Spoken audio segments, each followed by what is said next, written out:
ఇలాంటి టెర్రరిస్టులు భారతదేశాన్ని ఏమీ చేయలేవు. భారతదేశంలో ఒక సుస్థిరమైన ప్రభుత్వం ఉంది, సమర్థవంతమైన నాయకత్వం ఉంది, ధీటుగా ఎదుర్కొనే శక్తి సామర్థ్యాలు కలిగిన ప్రభుత్వం. అలాంటి కేంద్ర ప్రభుత్వంలో ఉండే ఈ ప్రభుత్వం మీద ఇలాంటి చిన్న చిన్న సంఘటనలతో ఏదో కావాలని డిస్ట్రాక్ట్ చేయాలని ప్రయత్నం చేయడం ఇది వాళ్ళ అవివేకం తప్ప ఇంకోటి కాదు.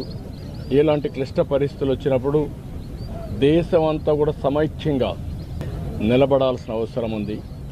అందరం కూడా నరేంద్ర మోడీ గారి యొక్క నాయకత్వం కింద సెంట్రల్ గవర్నమెంట్ చేసే ప్రతి ఒక్క కార్యక్రమానికి మనం సంఘీభావాన్ని తెలియజేయాల్సిన అవసరం ఉంది.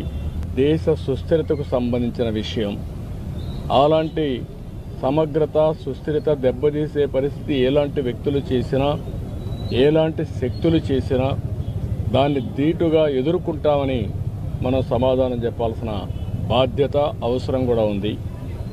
అందుకే ఈరోజు దేశమంతా కూడా ఎవరైతే చనిపోయారో చాలా బాధేస్తుంది. వాళ్ళని మళ్ళీ తిరిగి తేలేం.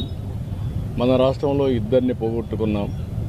ఇక్కడే చంద్రమౌళి, అదే మరిగా మధుసూదన్ కాబల్లో.